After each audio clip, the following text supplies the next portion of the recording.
crimes que aconteceram, mas nem todos, eu acredito, que nem todos estão relacionados à questão da pele negra ou preta, enfim, como for melhor aí a colocação. Porque, por exemplo, no caso da Babá, eu realmente não acho que a criança foi negligenciada porque era preta. Eu acho que a criança foi negligenciada porque a moça, a patroa, era uma sem noção. De acontecer, entendeu? Então, assim, se a gente pega essa lei por causa desse caso específico e a gente altera ela, primeiro que não vai ser aplicada a esse caso, porque é uma lei posterior, né? Não pode ser aplicada a esse caso. E segundo, que eu acho que isso não vai ser medida de justiça. Por quê? Justamente porque os casos posteriores, assim, eu ouso dizer que, assim, não vai ter outro caso de uma patroa negligenciando o filho da babá, e sim casos de babá negligenciando filhos de patroa. E aí a injustiça social vai acabar sendo muito maior. O que você acha? Eu acho o seguinte, eu penso. A função social do direito, até onde me consta, é o fim comum que a norma jurídica deve se ater, né? E ela visa, em larga escala, um ambiente de paz social. Eu acho muito raso a discussão se ater a, a que tipo de possível lei ou norma que esse caso do elevador vai gerar. Porque esse caso muito embora seja assim que as leis são construídas, pelo menos nesse estado, pelo menos nesse nosso país, muitas leis são provocadas, elas são feitas por uma transformação, não digo nem uma comoção que eu vou sair do campo sentimental, por uma transformação social. Hoje em dia não é mais crime, por exemplo, você ser um capoeira, né? Um negro que joga capoeira na rua, hoje em dia não é mais crime. Você pode jogar capoeira no meio da rua que você não vai mais preso. Por quê? Porque foi objeto de uma transformação social e foi entendido que a lei que punia negros no meio da rua jogar capoeira, que é não é nem uma luta, é uma dança, é um jogo é, étnico-religioso, era uma lei totalmente proveniente de uma mentalidade criminosa. Então, leis caducam e leis não caducam. Mas as leis, elas existem porque não todas, mas a maioria delas, oriunda de uma transformação ou de uma necessidade social. E a função social do direito é tão somente essa. Enfim, o último, viabilizar a paz social. Então, eu não restringiria o caso do Miguel a um caso de elevador. Eu moro no mesmo condomínio há 26 anos. Eu tenho 31 anos de idade. Neste condomínio, desde que eu tinha 6 anos de idade, tem uma placa em todos os elevadores proibindo que criança ande no elevador. Isso é um ponto. Um outro ponto. Eu fui educado pela minha mãe a não andar de elevador sozinho, não é nem pelo risco do elevador em si, porque enfim, qualquer criança minimamente sabe que um botão vermelho é um botão de emergência. Mas eu receio de ter um pedófilo dentro do elevador, receio de ter algum outro problema, porque, enfim, o último, elevadores são tão seguros ou mais quanto avião, por exemplo. Não sou eu quem digo, são dados concretos que dizem isso. Então, a questão não é se o caso do Miguel vai gerar uma lei ou uma norma em relação à criança elevador. Isso é uma grânula, é uma filigrama, é uma agulha no palheiro. Isso é um grãozinho de areia. A questão não é essa. E assim, a questão é que esta empregada doméstica estava dentro desta casa, quarentenando com os seus patrões, porque ela teve Covid, ela pegou Covid dos seus patrões. Então, os patrões entenderam por bem, primeiro que eu acho que eles não iriam dispensá-la, mas isso é uma opinião minha, e é uma conjectura, entenderam por bem que é melhor esta empregada quarentenar com os patrões. Então, a empregada, os patrões, a empregada, a primeira-dama, o prefeito estavam quarentenando todos juntos, porque todos eles pegaram Covid. A empregada pegou Covid dos seus patrões. A empregada não tem com quem deixar o seu filho. Então, a empregada leva o filho para a casa dos patrões.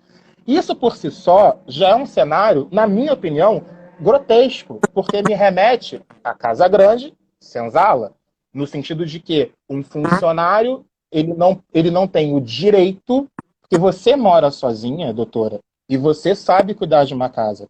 Agora, você, toda a vida que não morou sozinha, você teve uma colaboradora excelente. E hoje que você mora sozinha, você sabe que você consegue, morando sozinha, num apartamento confortável, lidar com seu apartamento. É óbvio que você pode, e se quiser e deve, inclusive, chamar alguém para limpar, ou então ter uma empregada, é direito seu. E é um direito seu, é ótimo isso. Agora, o que eu estou querendo lhe dizer é que se você ficar um mês sem uma empregada dentro de casa, ou 2 meses sem uma empregada dentro de casa, você não vai falecer.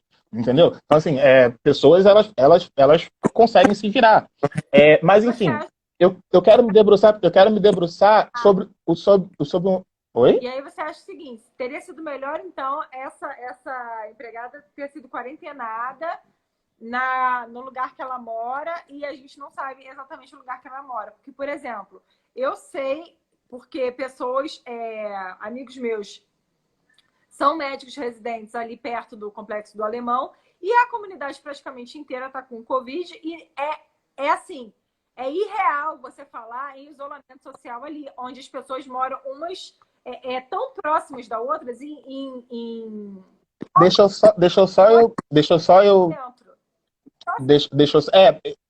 Eu não tenho a pretensão de dizer o que é melhor ou o que não é melhor. Eu só tô querendo te dizer um ponto. Eu só tô querendo te dizer Eu acho que tudo tem que ser, porque a gente tem que olhar. Eu acho que as coisas elas têm que ser olhadas também. Não adianta botar uma lupa em cima da coisa, a gente tem que olhar o panorama geral também. Então, assim, de repente, ela teria, se ela estando com Covid, ela voltando para a comunidade que ela morava, ela voltando para o bairro que ela morava, para a casa que ela morava, essa casa que ela morava com quantas pessoas? Sabe? Será que ela não ia passar essa doença também para todas essas outras pessoas? Mas aí você está fazendo justamente o que você não gosta de fazer, conjecturando sobre algo que a gente não tem certeza. Por isso que eu não sei o que é melhor. Então eu vou responder a sua dúvida com base técnica. Eu não sei o que é melhor, porque aí é uma conjectura. Eu não conheço esta mulher, não sei que ambiente que ela vive. A Camila falou assim, ela deveria ter ficado em casa desde o começo. Tem amigos, eu não tenho empregadas domésticas, eu tenho colaboradoras que vêm aqui de vez em quando, eu tenho diaristas. Eu ainda mantenho o salário não, enfim, a diária dessas, eu adiantei algumas diárias dessas diaristas, uma só, na verdade, dessas diaristas, e estou esperando o dia que ela possa vir em segurança fazer uma faxina. Isso é um posicionamento meu. Eu estou dizendo o que eu faço. Eu sou perfeito? Eu sou melhor? Não. Estou dizendo o que eu faço, o que eu entendo. Respondendo diretamente a sua pergunta. Por que uma grande corrente entende que por isso que eu dei essa volta gigantesca para fazer uma linha de historicidade, para embasar o meu pensamento, que, enfim, não precisa ser de concordância geral, mas é que existe uma linha lógica em dizer que quando o filho dessa empregada que está na casa dessa patroa não tirando férias e está na casa dessa patroa por uma demanda laboral, porque muito provavelmente essa empregada não pode nem se dar o luxo de quarentenar em casa, muito provavelmente esta patroa não quis liberar esta empregada. Enfim, eu não sei, e também aí eu também estou fazendo conjecturas. Sim. Mas assim, o que eu estou querendo dizer é que eu não sei qual é esse panorama. O que eu sei é que existe um fio histórico de que esta criança estava chorando pela mãe. Esta empregada desceu para passear com o seu cachorro. Esta criança estava chorando pela mãe. Existe um fio histórico, antropológico, em entender que o olhar desta senhora para com esta criança é um olhar inferior. É um olhar de ela objetifica e ela coisifica esta criança, e ela objetifica e ela coisifica esta mãe. É literalmente um olhar de casa grande e de senzala. Perfeito. Se esta empregada e se esta criança não fossem pretas, fossem nordestinas, fossem fossem nordestinas é ótimo, elas são nordestinas, mas se não fossem pretas nordestinas, se fossem porque nós sabemos que quando a pessoa doméstica não é preta, a maioria delas são nordestinas. A gente não vê uma sulista empregada doméstica na região sudeste, por exemplo, e se vê percentualmente muito menor. Então, assim, se fosse uma mulher pobre e branca, esse crime seria, pela antropologia, pelo entendimento antropológico, um crime etnocêntrico, porque é um olhar preconceituoso, é um olhar que visa diminuir, porque nem todo mundo, doutora, infelizmente, nem todo mundo teve a criação que a senhora teve, nem todo mundo tem o entendimento de mundo que a senhora teve, e nem todo mundo tem a percepção espiritual que a senhora tem. Então, a gente entende que esse crime cometido por esta primeira-dama foi um crime racista, porque ela coisifica, ela diminui, ela despreza aquela criança. Eu tive o desprazer de ver o vídeo na íntegra. Uhum. E aí, ela assume o risco da coisa porque ela aperta o botão do elevador. Ela não só permite que a criança fique no elevador, como ela aperta o botão do elevador, então ela assume o risco. Aí você pode dizer, mas esse prédio também era muito seguro. O fato fundante, principal e mais grave de tudo é que esta mulher, ela tem uma consciência racista. E se esta criança fosse branca, seria um crime etnocêntrico, que pela nossa Constituição A mesma.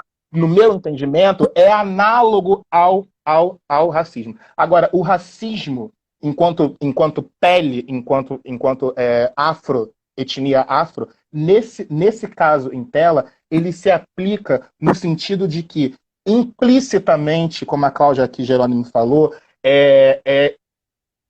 inconscientemente, eu digo inconscientemente, porque esta mulher é uma mulher que tem privilégios, não só pelo seu tom de pele, mas pela posição que ocupa. Ela é uma primeira-dama, ou de um município, ela não é uma mulher desinstruída, ela não é nenhuma beossa. Então, esse crime, ele é um crime de racismo justamente porque esta mulher entende que a vida desta empregada e a vida deste filho é uma vida menor. Então, o racismo, ele se explicita aí. Só que se você só tem a janela jurídica, se você só tem o entendimento jurídico da coisa, e eu não digo só para diminuir, eu digo só no sentido de enquadrar, você horizontaliza. Quando você vai a camadas mais profundas, antropologicamente falando, você percebe que esse crime ele se verticaliza. E aí, então, assim, o racismo enquanto pele, nesse fator do crime, é um racismo implícito, consciente, geracional. Esta mulher, ela viveu a vida toda dela entendendo que no alto do seu privilégio, ela, ou inconsciente ou conscientemente, ela é uma pessoa melhor pelo tom de pele, pelo tom de cabelo, pelo tom de olho dela e pelos privilégios que ela galgou ou que se obteve durante a vida. E eu vou além, doutora, desculpa se eu estou me estendendo. Eu vou além. Um dia você me falou que você salvo engano, que você é descendente ou tem uma descendência do Conde de Bobadela. Estou errado? Não. Estou certo, né? E aí, então, assim, é só para fazer um traço para que a senhora entenda aonde eu quero chegar. O genocídio do povo preto, ele é tão grave que ele apaga a história, ele apaga a memória, ele apaga o DNA desta pessoa. Eu tenho 4 sobrenomes. 3 deles são muito possivelmente de senhores de escravo. E um dele, eu sei que uma trisavó minha, uma bisavó minha, ela foi obrigada a ter relação com um alemão E esse alemão, como a filha nasceu muito, muito, muito clarinha, decidiu dar o nome a essa filha. Então, um dos meus sobrenomes, eu sei a origem, mas eu sei que esta origem de relação foi por conta de um abuso. O que eu estou querendo dizer é que a camada é tão profunda que o racismo como um todo e o genocídio do povo preto, não só no Brasil, mas no mundo afora, ele retira o DNA. Então, por isso que quando a gente vai traçar algum paralelo sobre o racismo, sobre alguma tipificação, ou sobre algum crime em relação a isso, não só para o povo preto, mas para o povo indígena também. Eu falo povo preto porque eu sou preto. Então, assim, mas para o indígena, para o armeno, pois enfim, para outros tipos de povos que sofreram genocídio, é triste porque apaga o DNA. E esse crime dessa primeira-dama, a gente entende que ele tem vários agravantes, não só porque foi uma criança, mas o último agravante foi porque foi intencional. Ela assumiu o risco do fator final, porque ela apertou o botão do elevador. E esse botão do elevador que ela apertou, doutora, eu não estou dramatizando, ela apertou um gatilho. Ela apertou um gatilho como se fosse de um revólver. Então, aí está o racismo. Porque se fosse um filho branco de uma empregada branca, seria um crime social.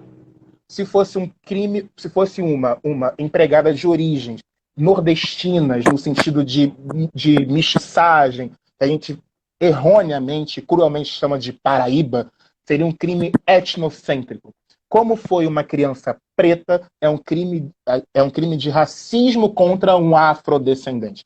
Então, assim, é só para dizer que o crime ele é nefasto, abjeto, desastroso por si só. Mas a intenção final, quando ela assume essa intenção, quando ela aperta o botão e assume o risco da coisa, a gente entende que ao apertar aquele botão, ela entende em algum lugar dela, consciente, e eu vou além, doutora. Esta mulher deve ser uma ótima mulher para o seu esposo, uma ótima mulher para os seus filhos, uma ótima mulher. Eu não demonizo as pessoas. Eu aprendi ao longo da vida a não demonizar ninguém. Para os seus, ela deve ser uma ótima pessoa. Agora, e para os outros? Então, quando ela aperta o botão do elevador, ela naquele clique, ela assume não só o risco da morte do Miguel, como ela assume para si e para a sociedade, para quem vê o vídeo, que foi um crime baseado em racismo, no sentido de que ela coisifica, objetifica aquela vida. O nosso ordenamento jurídico, doutora, infelizmente, não vai além como eu estou indo. Não. Outros ordenamentos jurídicos, mundo afora, graças a Deus, já tem esse traço evolutivo de você pegar um recorte e ir além desse recorte, que é o estudo de campo. Entendeu? Doutora, eu não entendo nada de compliance, mas quando eu vou tirar alguma dúvida de compliance, eu pergunto para a senhora. Então, assim, porque a senhora é o meu estudo de campo. Então, se eu tenho alguma dúvida de moda, eu pergunto para alguém que faça moda, porque essa pessoa que faz moda é o meu estudo de campo. Então, quando eu me debruço sobre um crime racista, eu preciso entender o racismo na sua gênese, na acepção da coisa, e eu preciso pegar juristas que entendem de racismo, pretos ou brancos, mas eu preciso pegar o recorte daquela vida que passa sobre aquele crime na pele. E daí eu me debruço em juristas brancos, ok? E também pretos, para entender em campo o que é a situação. Por mais, doutora, que eu te respeite, por mais que eu lute para que a senhora tenha uma vida justa e seus direitos assegurados, eu não sei o que é viver num corpo de uma mulher. Eu não sei o que a senhora já passou, passa ou porventura passará só por ser mulher. Então eu vou até a senhora, eu vou ouvir a senhora, eu vou me afinar a senhora, eu vou me achegar à senhora e falar: eu não sou mulher, doutor, eu não sei o que a senhora passa, mas eu decido passar junto com você. Não por você, mas junto com você. Então acho que se esse crime, se ele vai gerar uma norma de proibir crianças em elevador, ou isso ou aquilo, nesse atual momento, na minha concepção, é diminuto, é pano de fundo. Existe algo muito mais denso por trás disso.